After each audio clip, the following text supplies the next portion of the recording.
Trinity AME Church, joint program with the Tri-County Office on Aging. Let's talk about housing.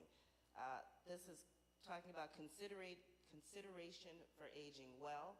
This is a regular program of the Trinity AME Church Christian Education Commission and part of our regular seminar series. So we are so happy to have each of you here today with us.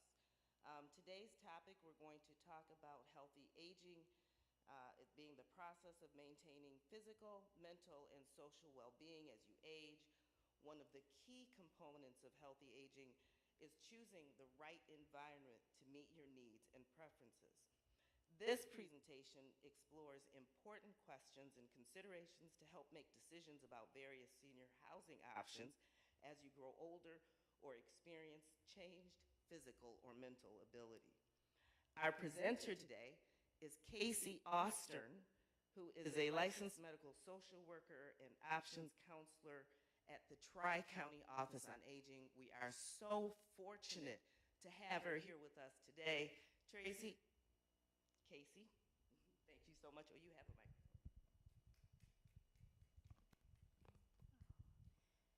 Okay, hopefully this, it does sound like it's working. Good, thank you so much for that introduction. I am so happy to be here with you this evening, and I really appreciate that you invited me here to talk with you. I think that this is such a very important conversation and things to start thinking about and things to start thinking about early as part of a planning process, because things are so much easier to do when it's something that you have a plan for and isn't, you know, in a time of crisis or emergency. So I appreciate so much that these are things that you're thinking about as a group and starting these conversations. I apologize, I was asked for a brief bio for introduction, but was out and running all day and had no time to get that done, so I'll just do that for myself. My name is Casey Austern. I am the options counselor with Tri-County Office on Aging, and I am a licensed master's social worker, both undergrad and master's degrees from Michigan State University, with focus on social work in healthcare and social work in gerontology.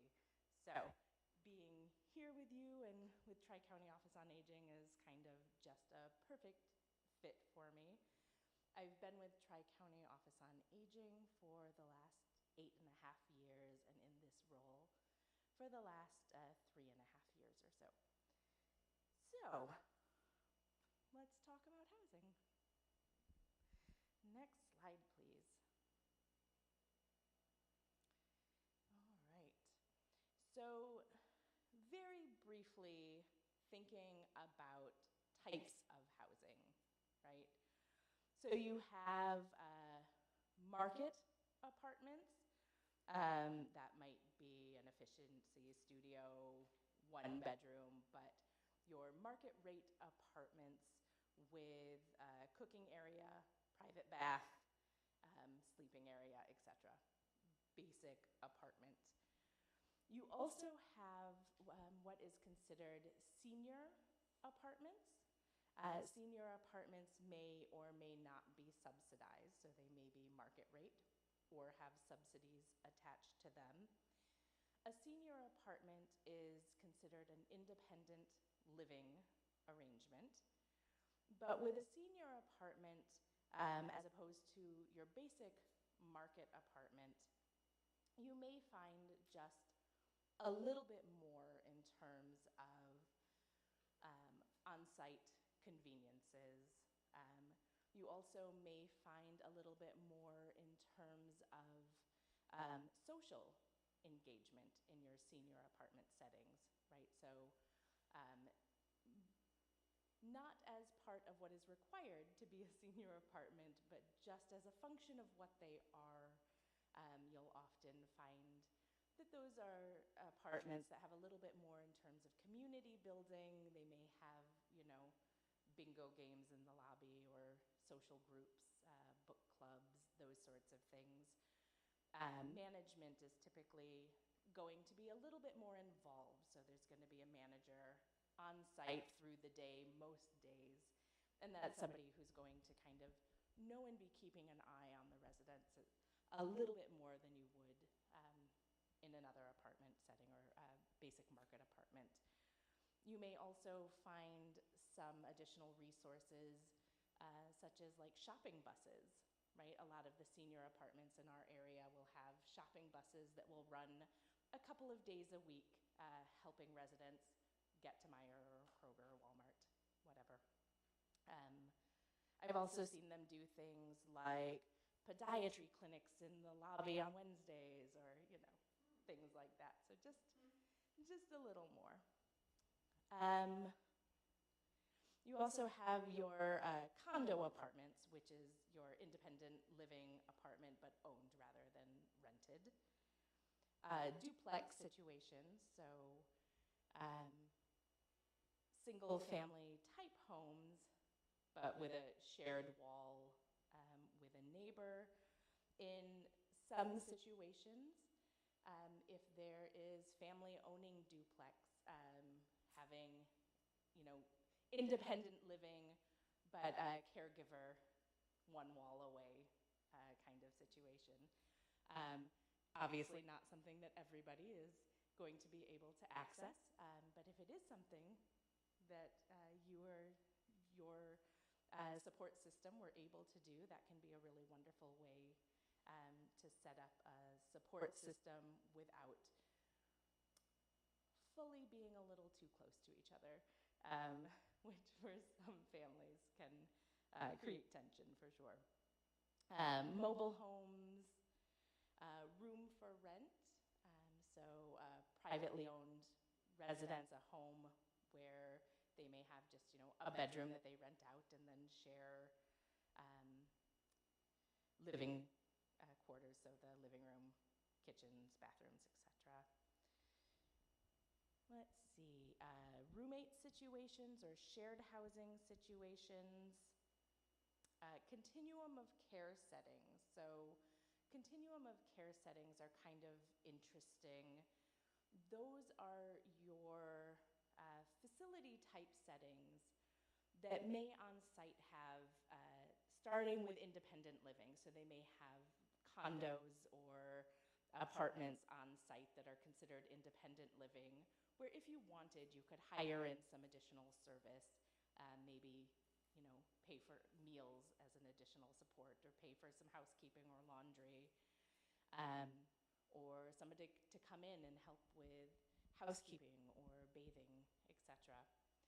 But then also as part of that community, they have steps up, so moving into an assisted living type setting where those types of cares are part of the rent that you're paying, all the way up through often nursing facility type care, which is where medical care is going to be part of that care package. So those are your continuum of care settings. Adult foster care, this is kind of a tricky one. So in the state of Michigan, adult foster care is the licensing term for what you will most often hear referred to as assisted living.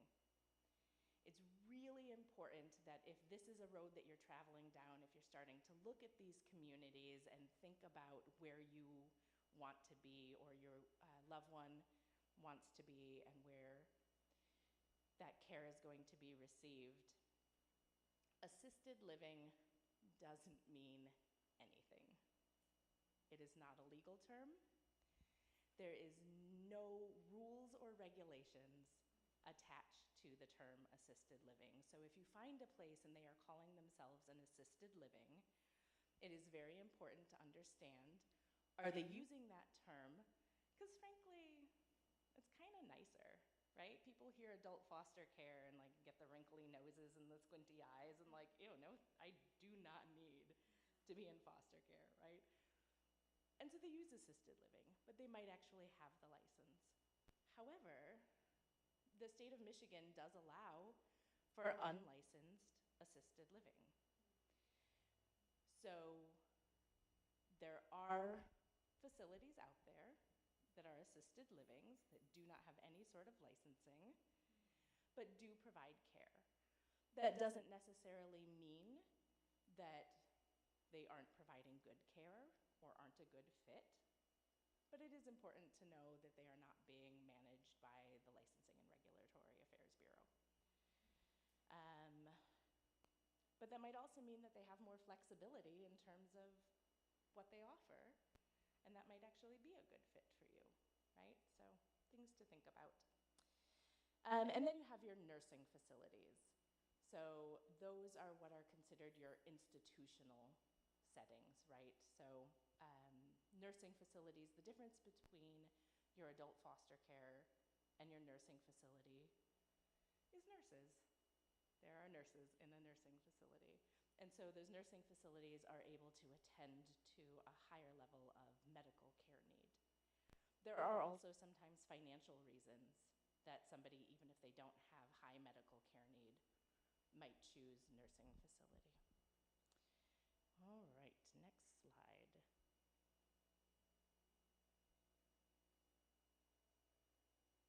Maybe.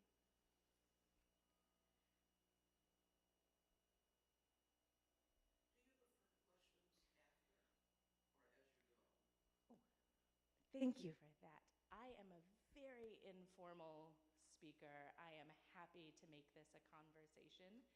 So if you have questions as we go and you want to jump in at any time, please feel free to do so.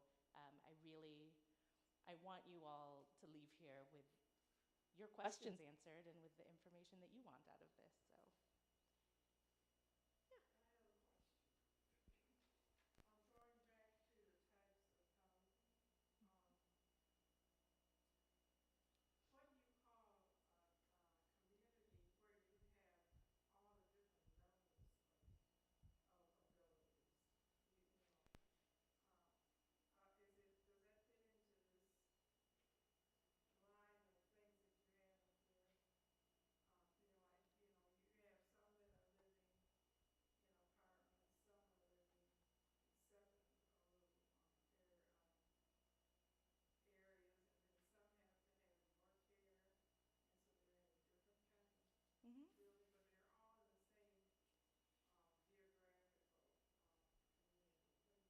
Yeah. So if anybody couldn't hear, the question was, what do you call those community settings that have everybody from independent living folks to folks who need a high level of care? And those are typically going to be those continuum of care settings. Oftentimes in the community, when you're looking for places or researching, you'll find those just kind of shoved in under the assisted living umbrella. But if you're able to look for that term continuum of care, that's where you'll find those settings. And those settings are particularly good for either folks when there are multiple people who are trying to stay together, right? So perhaps a couple or sisters who want to be in the same place, but they really have very different levels of care need. Those continuum of care settings can be really good there. Or for folks who are known to have a diagnosis that is degenerative, meaning we know things are going to change over time and probably not for the better in terms of functional ability. And so being in that continuum of care setting can, provide that continuity of locations, not having to move to something totally brand new while being in a place that those levels of care can change. So. And when you get into talking about cost, the cost changes depending on the need of the person as they move from being independent to paramedic or? Yes, so thinking about the cost of the setup of those continuum of care environments, cost is going to be dependent on level of care. So typically they will be set up, so either with like an a la carte sort of system where you can add very specific caregiving tasks to your package. So you might add, say, I want laundry and meals, and those will just get added on to your cost of living. Or they might have it in packages or levels of care where, now you're at a level 10 and that costs, I don't want to say a number because it'll be scary, but, whatever their rate is. So a brief slide here, and we're going to hit this pretty quickly because it's really going to be very individual situation dependent. So just a brief overview, looking at understanding housing affordability, looking at community housing. So you have housing choice vouchers. Those are typically what folks will know as like Section 8 housing.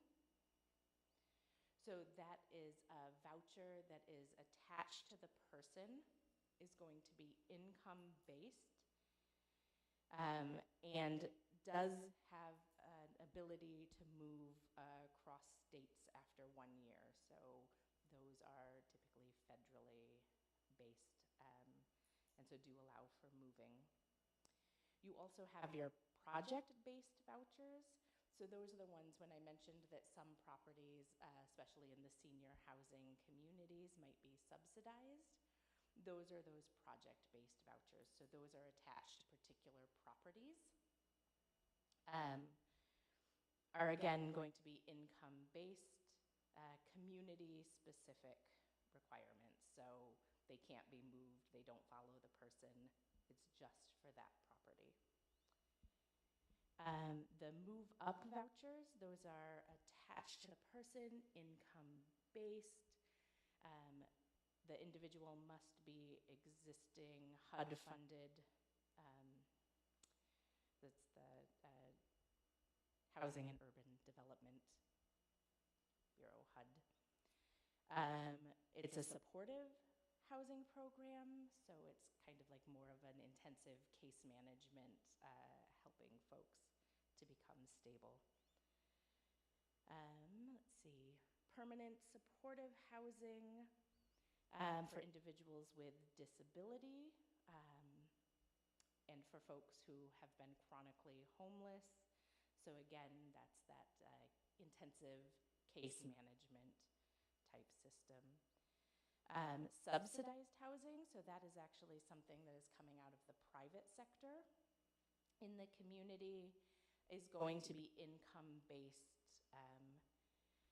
and if a person moves, that subsidy does not move with them. So again, it's not a voucher system, but it is where properties can apply to be subsidized housing, and make rents based on income, right? And then your affordable housing. So rent is at or below market value, and that is defined by HUD each year, and individuals must meet income requirements. So these are your basic slew of community housing programs. Oh yeah, go ahead. Yeah, the question was if any of these are based on age. None of these are based on age. Within some of these programs, because there are often very long wait lists, priority will be given to folks who are 60 or over. But that is the only, specifically age-related piece of this. The housing choice voucher, is that the My Choice, the MI choice?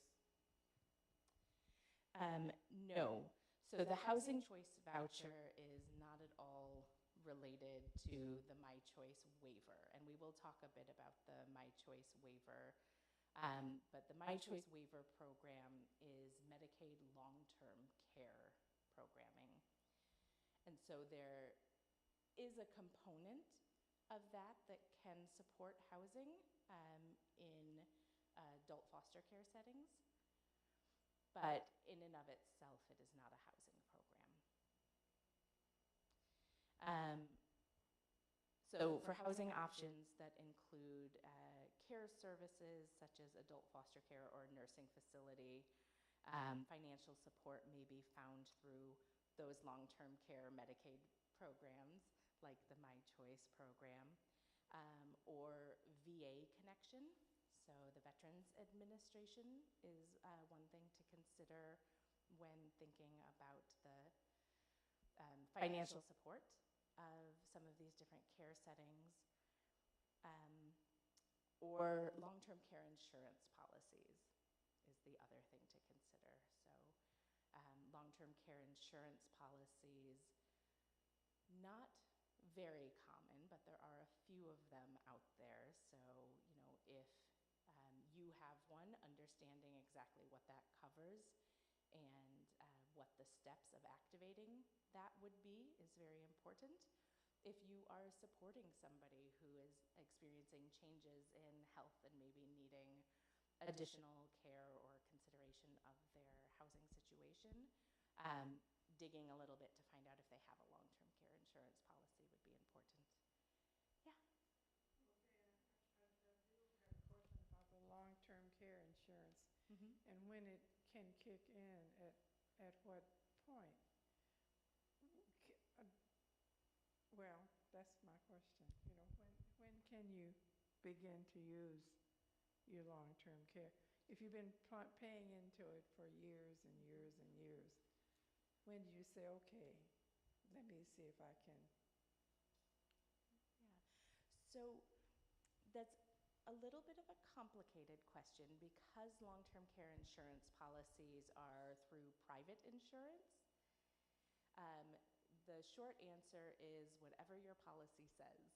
So technically, those can be written any way the insurance company wanted to write them. And if you said, yes, I agree to that and I will pay your premium for that, then it really can be anything. So it's important to check in with your policy holder to get those answers. However, most of them are written that they follow fairly closely to the nursing facility level of care for medical eligibility. And that is the same eligibility to receive care in a nursing facility or to access those Medicaid-funded programs, the VA's medical eligibility for some of their long-term care programs. Again, they use their own system, but it's very, very similar to that nursing facility level of care. Can you use it in any of those housing situations that you named?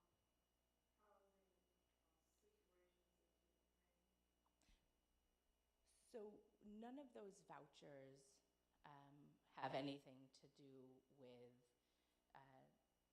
long-term care supports and services. When we talk about long-term care services, what we're really talking about is the day-to-day support with activities of daily living, right?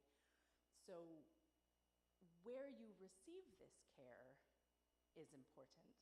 And we'll, you know, that's kind of what we're talking about here, is where you want to be, either to minimize the amount of care that you need or to be in the best position to receive that care. But we're talking about help with things like housekeeping tasks and personal care tasks, right? So bathing and dressing and toileting. We're talking about getting something to eat through the day, so meal preparation and access and getting to the grocery store and getting to your medical appointments. Those are the things that we're talking about really when we talk about long-term care services. Okay, next slide.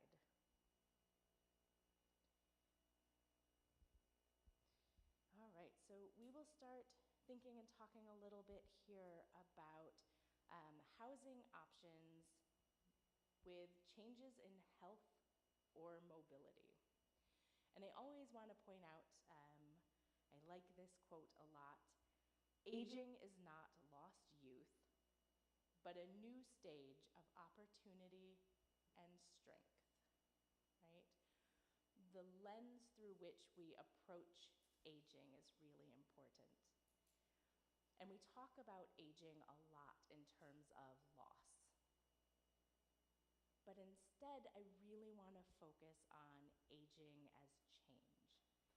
Absolutely, things change as we age.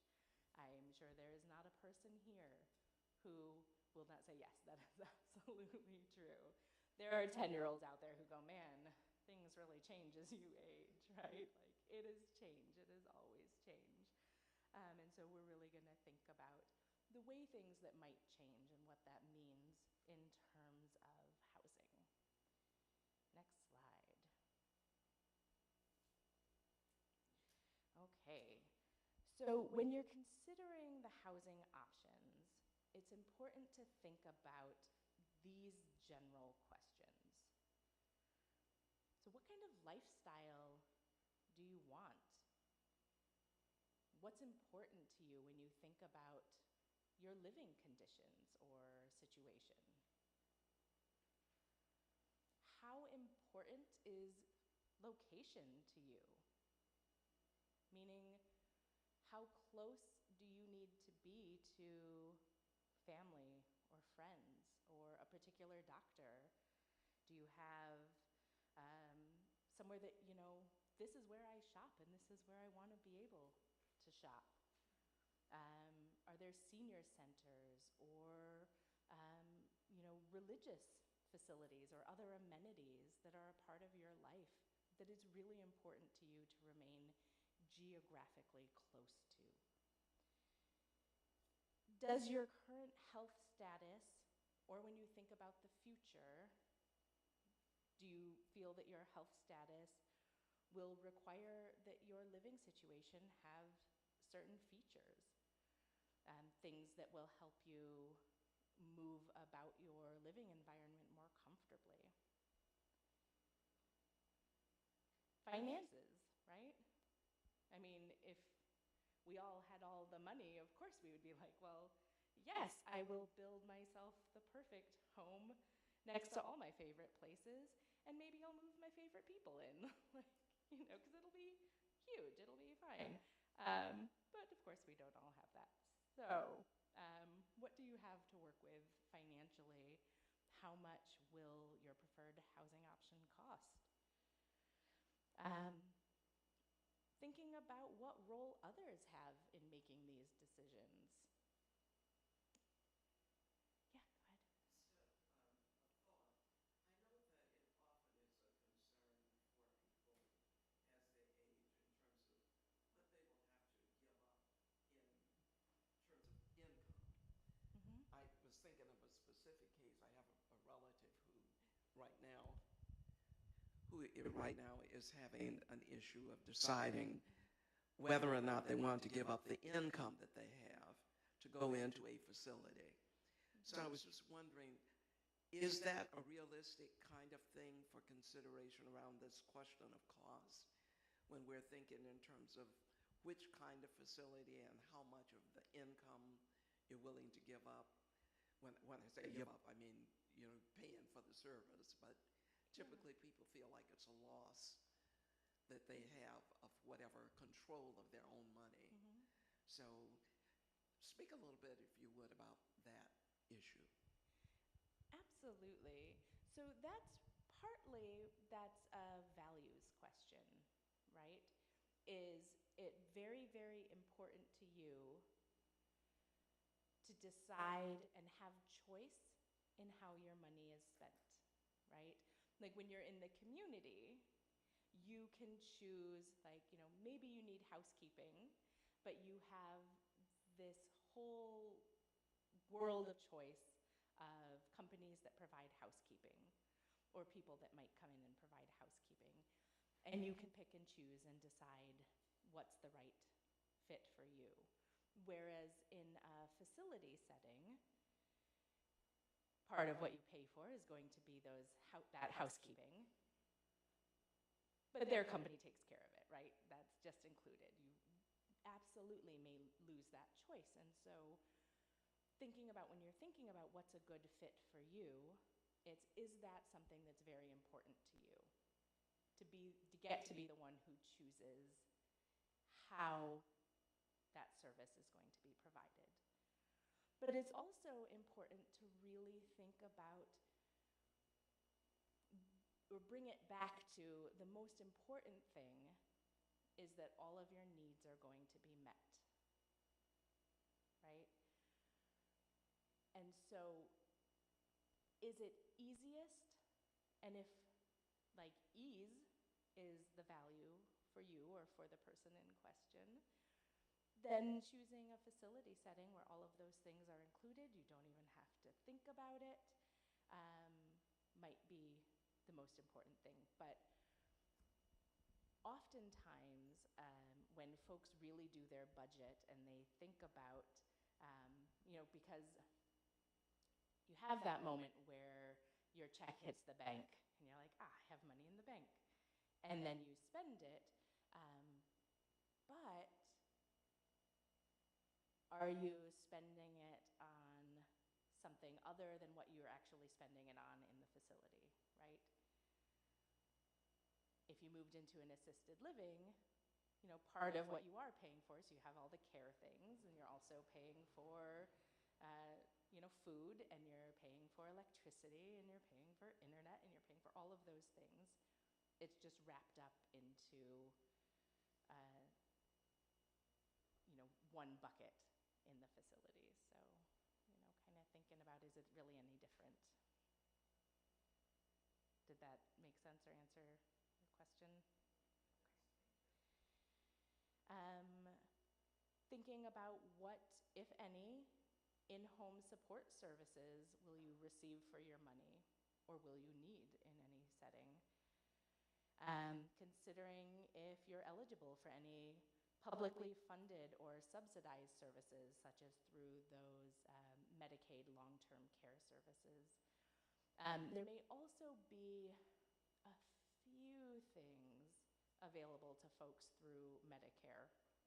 That's a difficult conversation to have, because very much like those long-term care insurance policies, there are so many Medicare plans out there. And so what might be offered is going to be very different person to person.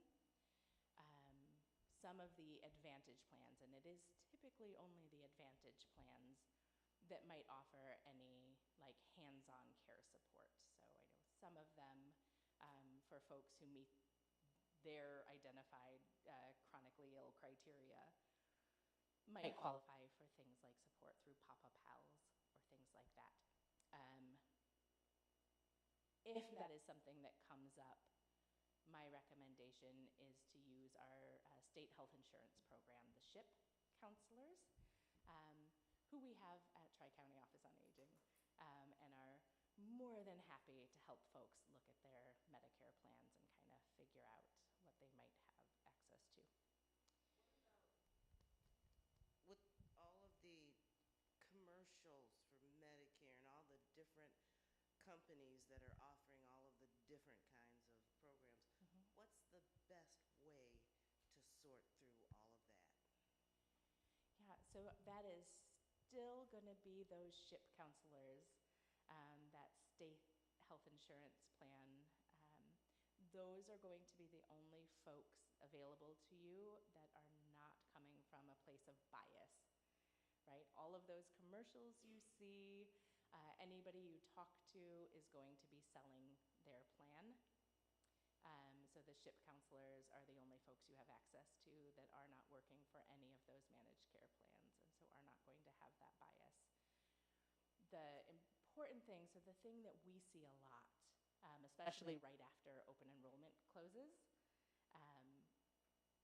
we will get a lot of calls from folks who are in a panic.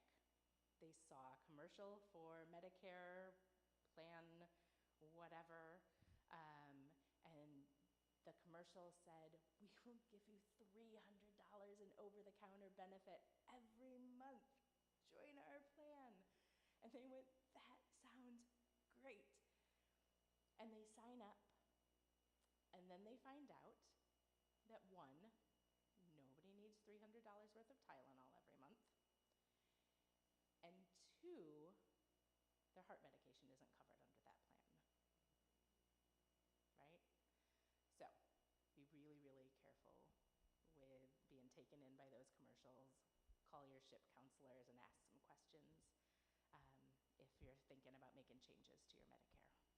That is my advice. Did you say which department or resource, how do you reach the resources that help you make those kinds of decisions on behalf of the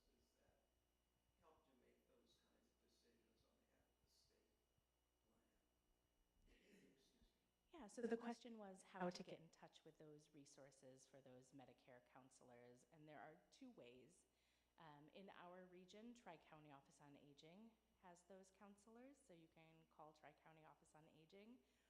There is also a state hotline number, and then they will get you connected to a counselor based on your geographic area and questions. And are those resources that we can find on the Tri-County Office on Aging website? Yes, those are all on our website, tcoa.org. Very simple. Or you can always call me, the options counselor, and I'm happy to get you connected or make those referrals. Okay. So thinking about what in-home support services are available now and in the future to meet your health and social needs when you think about any particular housing situation.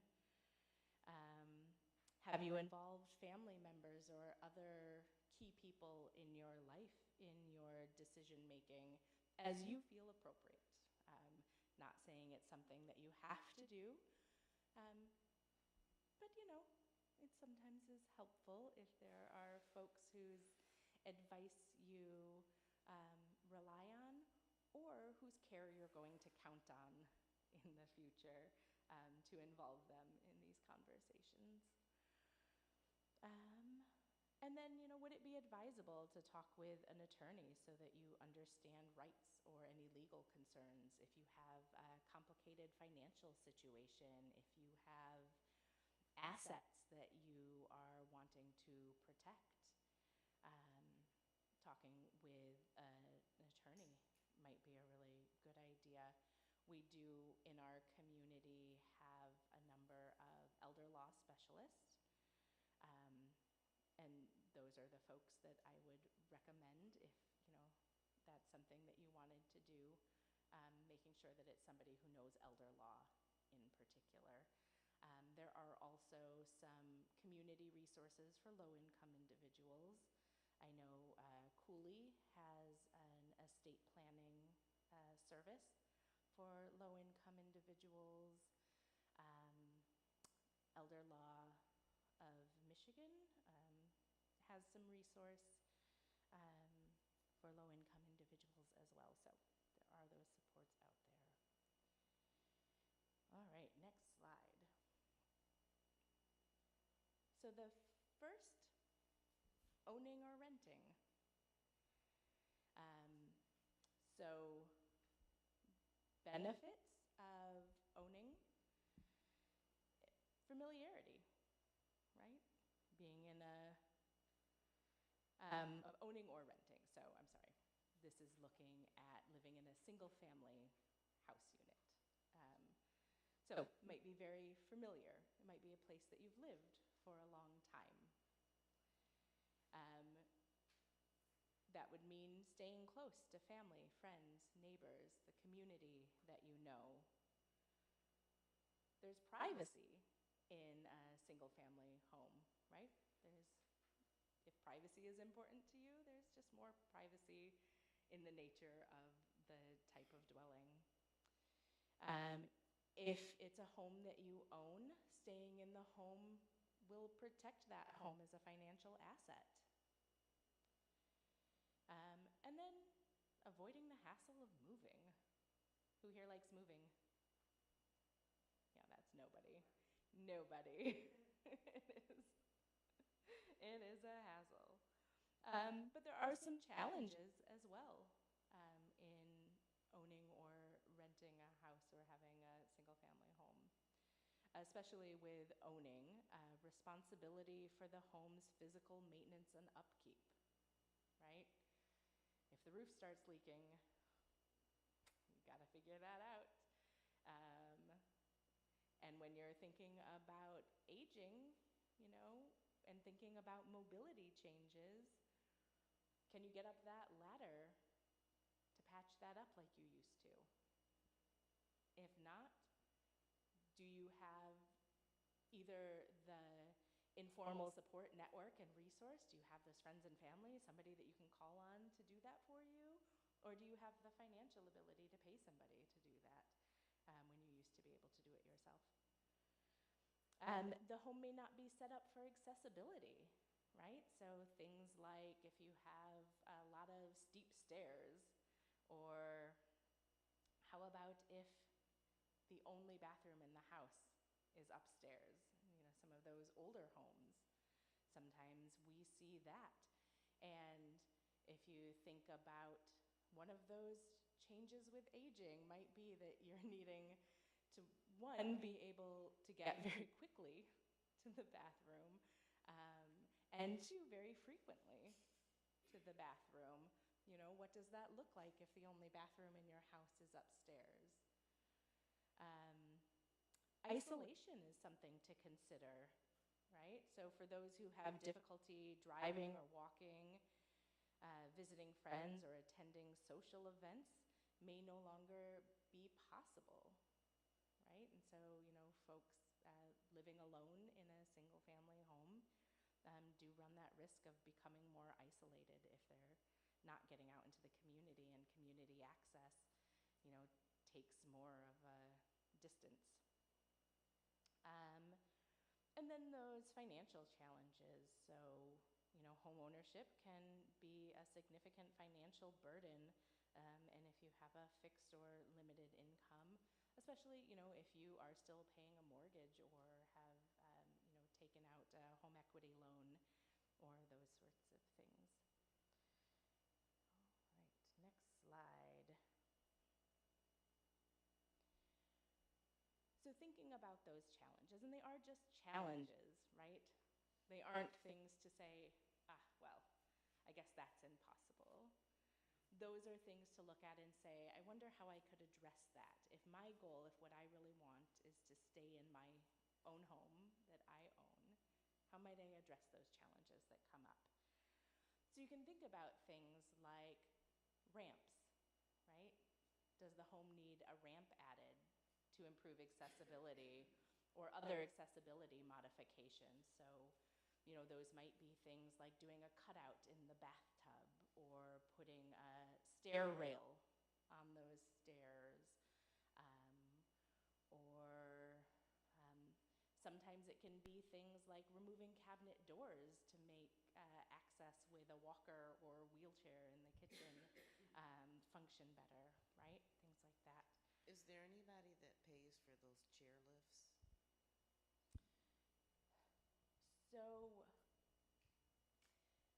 sometimes there are some resources if there is disease-specific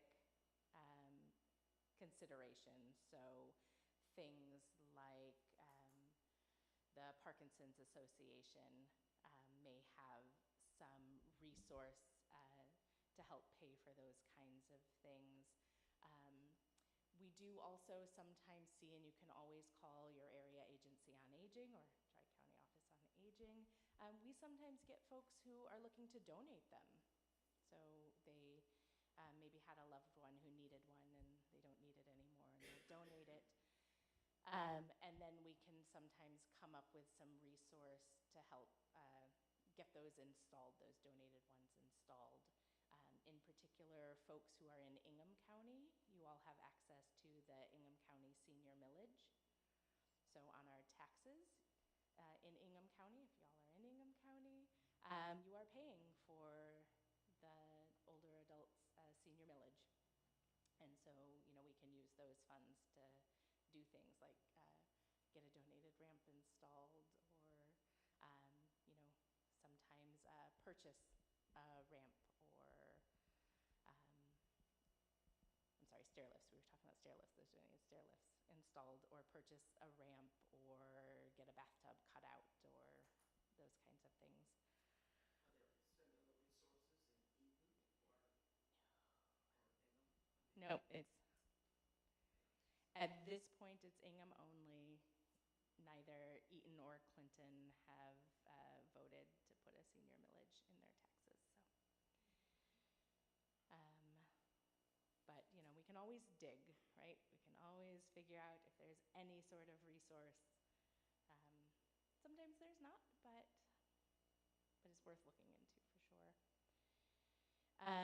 Thinking about things like hiring housekeeping or lawn care. Is that something that you would be able to do? And I think lawn care is one that I forgot or didn't make it onto that challenges list. That can often be a challenge with those single-family home properties. Attending to lawn care can really become difficult with aging. So you can think about, is that something that can be hired? Are you in Ingham County, and can we get that millage to pay for lawn care? Can you switch to using a riding mower? Thinking about things like that. What is the access to public transportation?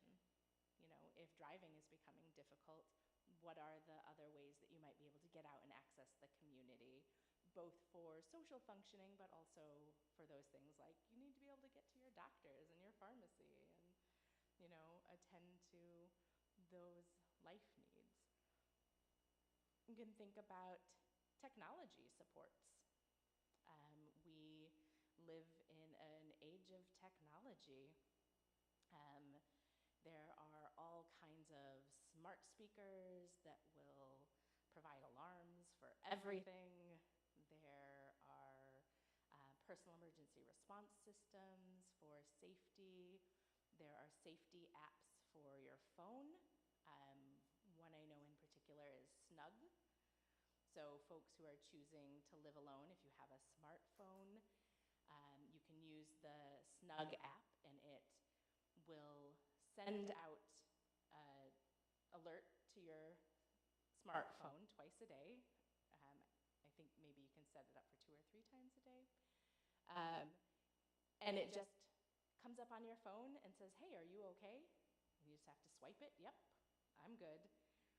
If a person doesn't swipe it within the set amount of time, so we'll say an hour, then it'll send out a text message or call to their emergency contact going, hey, your person didn't do their check-in.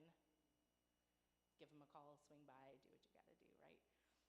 So we have apps and technology and things like that that can help folks to stay safe and make sure that somebody knows if something's going on. You said that app was called Snug, S-N-U-G? Correct. Yep. All right, next slide. So then we have those senior apartment settings. We talked about those a little bit already. Some of those benefits are you may have access to that transportation like we talked about, right? So those shopping buses and things like that.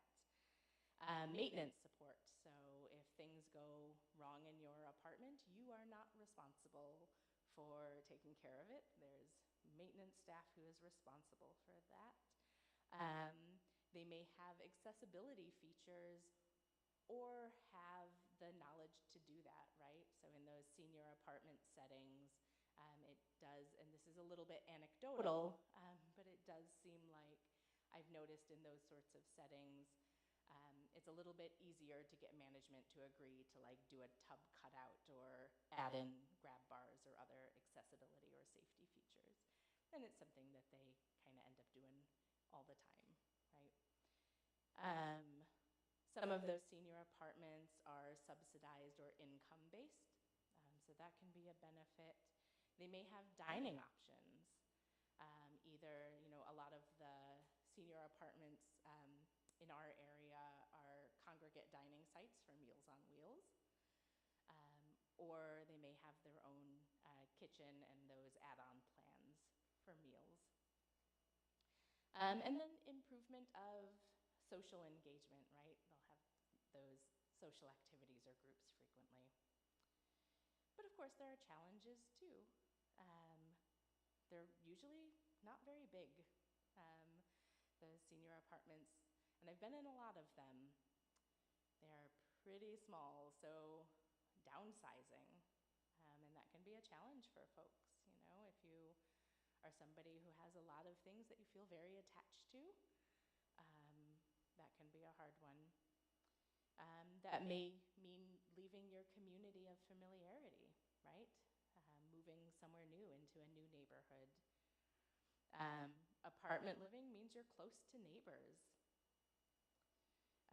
You are still have that responsibility for cooking and cleaning and shopping and attending to all of your personal care. So if those are things that you need, those are still things you would need to find some other resource to attend to. You may have long hallways or far away parking in these apartment type settings, right? And that can make a difference for people. Typically, there will be elevators. I have not been in one where there's an expectation of being able to hike up and down flights of stairs, but lots of long hallways. And unable to make some modifications. So if you have very specific modification needs, you know, because it's a rented apartment, you might not be able to do those things. Next slide. So addressing those challenges of choosing senior apartment living, you know, you can hire home care aides or bring in those informal supports to help with that, you know, cooking, cleaning, personal care, if that's something that you need, or housekeeping help. Again, you've got access to those technology supports like we were talking about, if those are things that you need or would make your life easier.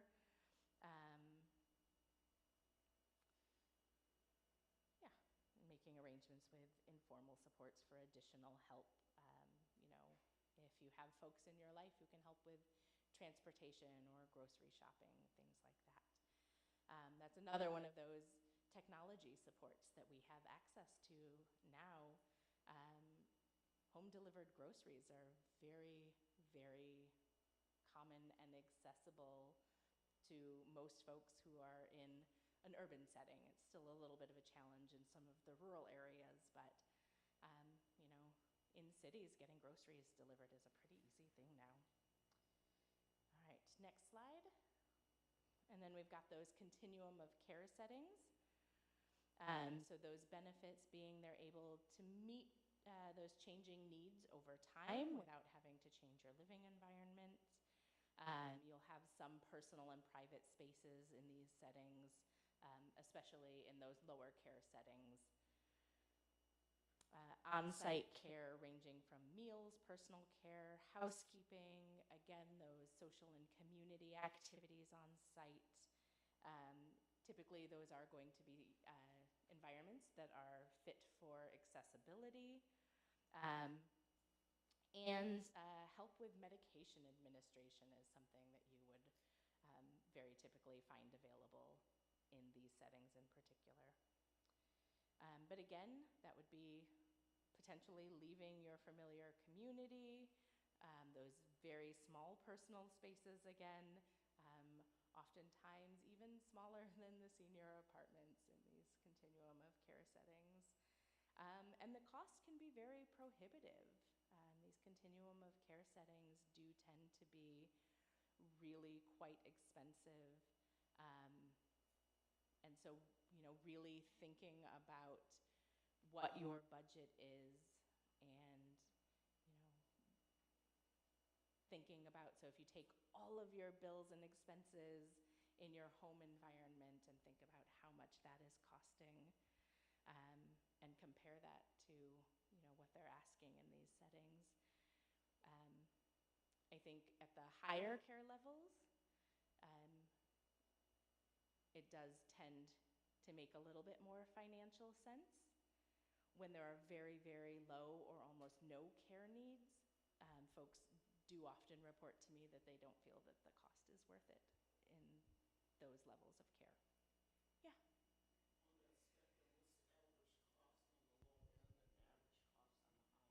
Yeah, so the question was about average cost, low end and high end of those continuum of care settings. Low end, $5,000 to $6,000 a month. High end can be up to $9,000 or $10,000 a month, depending on how much care is needed.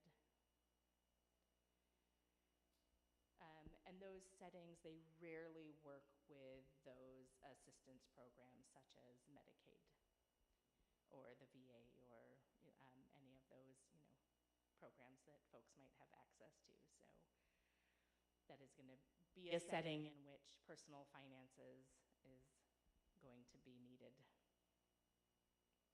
All right, next setting, or next slide, which I guess is about the next setting. So that is looking at those assisted living or adult foster care settings. Those benefits, they're very inclusive, right? So meals are included, housekeeping, on-site personal care and support. They're going to be fit for accessibility, help with medication administration, and they often have arrangements with visiting physician services. So while there's not that healthcare piece on site in these settings, a lot of them do have visiting physicians who will come in to the building and provide medical care on site and regular primary care on site. Although there are also some visiting physicians in the community. So if you are looking at staying home and getting out is something that's becoming difficult, looking into visiting physician is something that you can do in the home environment as well. The other thing about these assisted living adult foster care settings, so kind of in comparison to remaining in a private environment, so an apartment or owned home, rental home, etc., is in an assisted living or adult foster care, those caregivers are on site 24/7. But you are not paying for care 24/7. You have the ability to, because they're there and they're helping other people all through the day. And so folks in those settings have the ability to get 5 minutes of care here and 5 minutes of care there. In a home environment, folks who are needing help with personal care, and toileting in particular. So if folks are needing help with getting on and off the toilet, getting cleaned up, or attending to those tasks of toileting, it's really, really hard to arrange to make sure that you'll have care there when you need it at just the right time. And that can really be a challenge in those private environments. And so if that's something that's needed, then that might be a time to really consider how open you might be or your person might be to an assisted living setting, because that care is there and can do that 10 minutes of personal care help whenever it comes up, whenever it's needed. Challenges, though, those settings, that's likely only to have just a bedroom for personal space. And that room may be shared depending on the setting and the financial situation, frankly. Again, that might mean leaving that community of familiarity. Some house rules may feel restrictive, right? So it's a shared living environment, and so there are going to be rules about, times the TV can be on, or how loud it can be, or, comings or goings, or whether or not they allow smoking or drinking, or, whatever those rules might be. Those can sometimes feel restrictive to people. These are considered community settings, though. So in legal terms, these adult foster care or assisted living settings, these are community settings. If they wanted to, say, evict somebody, they would have to go through the same process as it would be to evict somebody from any marketplace apartment, right? Where they would have to process it through the courts and give notice, and the person would have 30 days, those sorts of things. It also means things like if you want to have a lock on your door, you have every right to have a lock on your door, right? If you want to go out for the weekend, you have every right to go out for the weekend. They cannot restrict those movements. This is a community setting. Unless there's a guardian who's saying no. That's a whole different situation. And they can be costly, right? But then there may be those cost support options if eligibility is met for like those Medicaid-funded programs or VA supports or long-term care insurance policies. All right, next slide. And then you've got your nursing facilities, right? So again, all the care is included, meals are included, housekeeping, personal care, medical care. They may have specialty units in a nursing facility, such as memory care, where there's special, hopefully, training for staff in supporting people who are living with cognitive or memory concerns. Units may be locked to prevent elopement or folks going missing, things like that.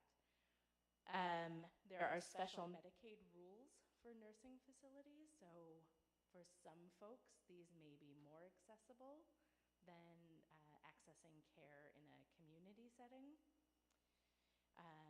On-site social activities, most nursing facilities will have an activities director, but there can also be, and the same with the assisted living or adult foster care settings, there can be a very large variety in the cognitive functioning and ability of residents. And so, to be in these settings, if a person is there because they have only physical care needs, that can be another challenge, is living with and being very, very close quarters with folks who might be experiencing some cognitive decline or challenges. Often, yeah, sure. Excuse me, when people are in nursing facilities, do they lose the ability to still have their private physicians if medical care is provided as a part of that agreement? So typically, they are not going to continue to see primary care physicians. Specialists would be continuing to be in the community if needed. I believe, and I'm not 100% on this, so I appreciate the question, and I will definitely look it up, and if you would like me to follow up with you with an answer, I'm happy to do that. I do believe that there can be arrangements made to see a private physician, like a primary care physician that maybe you've been with for a long, long time, at times in those settings, but it's not typical.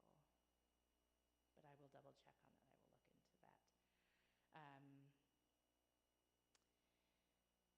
Nursing facilities are very expensive, like astoundingly expensive.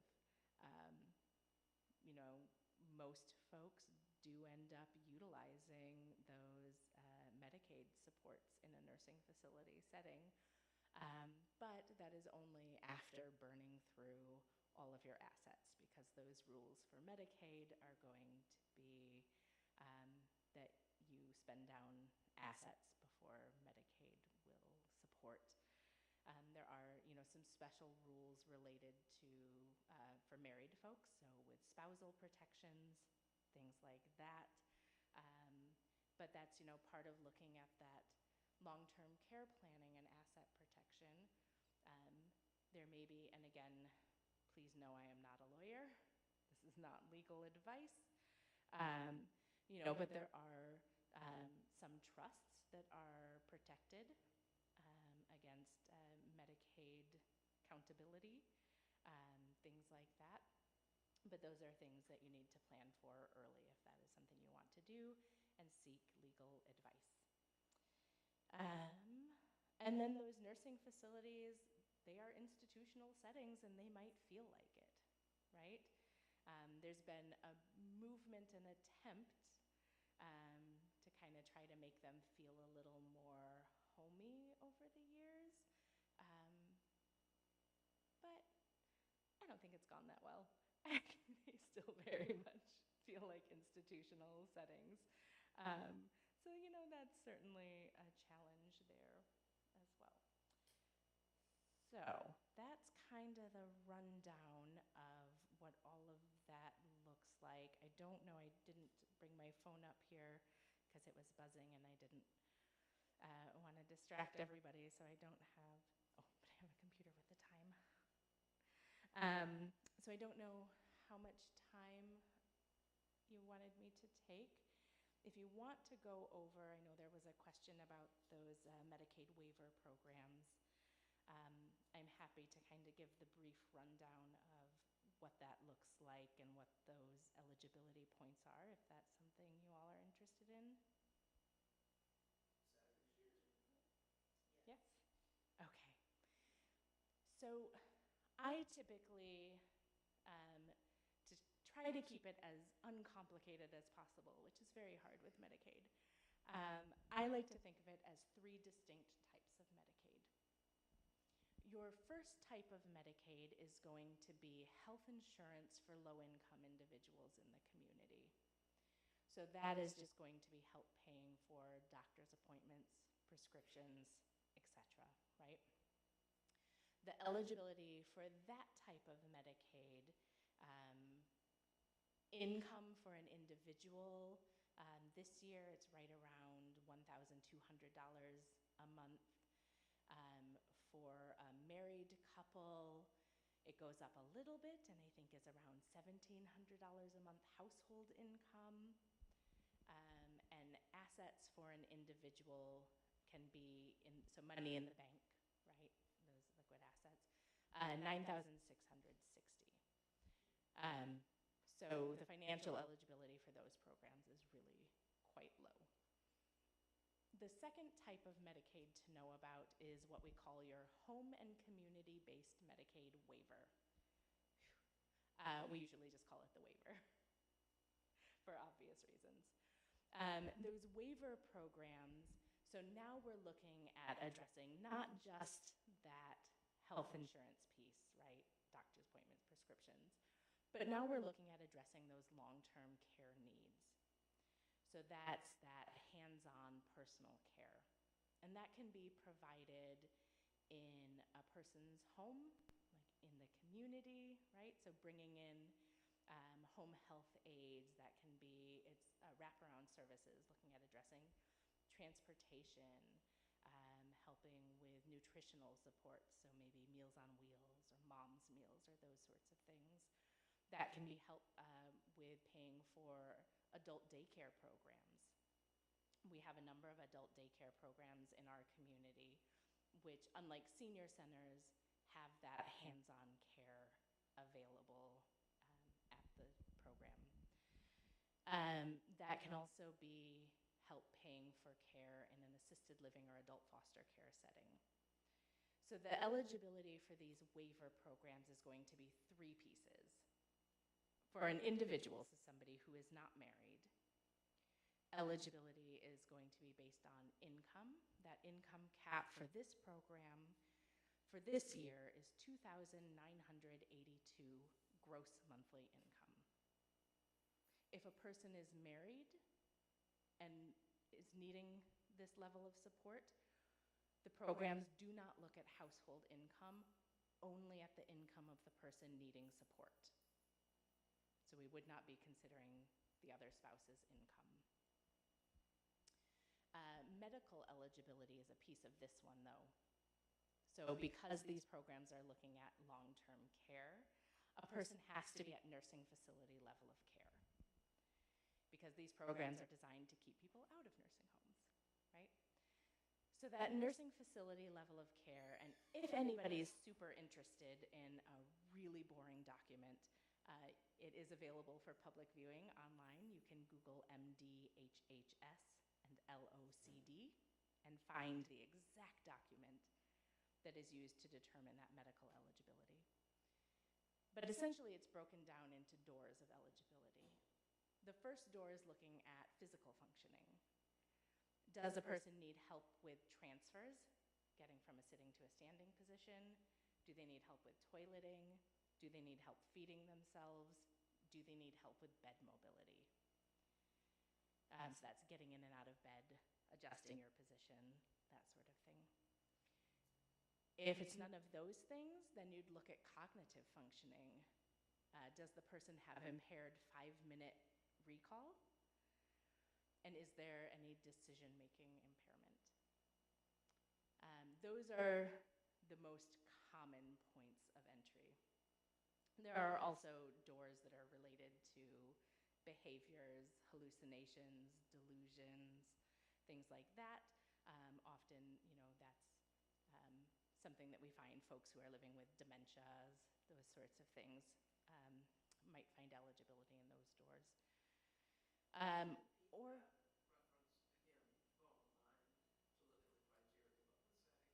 yeah, MDHHS, so Michigan Department Health Human Services, and then LOCD, which is Level of Care Determination. Yep, so those two acronyms side by side will get you to the page with that document on it. There are also some points of eligibility that are related to health needs. So if a person is on dialysis or engaged in end-of-life care like hospice, has a trach or other feeding tubes, those sorts of things, those can be points of eligibility medically. And then asset eligibility. So for an individual, again, that asset limit is $9,660 in that liquid asset, so money in savings, checking, stocks, bonds, CDs. But there's asset protection for a spouse if the person is married. I won't get into that because then it gets too complicated. But just know that there is some asset protection available. So that's the second type of Medicaid. The third type of Medicaid is for use in a nursing home, right? So where the waiver is designed to keep people out of nursing homes. Folks can also choose to be in a nursing home. The eligibility there is only 2 points. Obviously, you have to medically need to be there, and you have to have that asset eligibility met. The same rules as for the waiver. There is no income cap in a nursing home. They will happily take whatever you have coming in income, is kind of how that works. And in that setting, or in an adult foster care setting, folks can hold back $60 of personal spending money every month. Everything else goes to the facility. So those are kind of your 3 basic types of Medicaid and the 2 long-term care options. Make sense? Too confusing? Yeah, go ahead.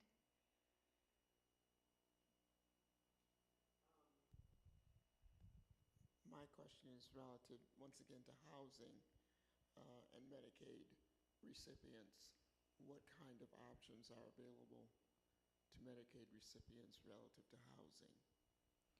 Yeah, so the only thing that is specific to Medicaid is going to be those long-term care services. However, if we make the assumption that a person is receiving Medicaid because they have very low income and therefore are eligible for Medicaid, then they also very likely are going to be eligible for some of those subsidized housing options or voucher options.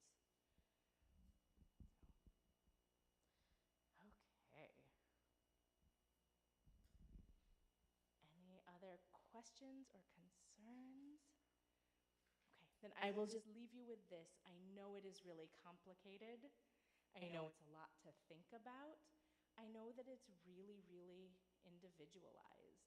So if this is something that you are, finding yourself in a space of starting to work through and starting to think about, you have access to your area agency on aging. You have access to me as the options counselor, and I would be happy to, if you ever need, set up an appointment, and we can kind of talk through in more specific to you way, and think about and work through that, what is important to you and what are those options that really are going to work for you as an individual. And that's what I'm here for as options counselor. So thank you very much. I have my cards right up here for you, and you are welcome to take one. So this has been wonderful information. Thank you so much, Casey, for being here on behalf of the Trinity Commission on Christian Ed. We thank you for all this wonderful information and the information that you're going to leave available for people to pick up when they're here. So I don't know that we have anything else to announce. So thank you for everyone who's watching. And again, thank you so much, Casey. And know that if you need her, if you need the Tri-County Office on Aging, they are there for us. So once again, thank you so much.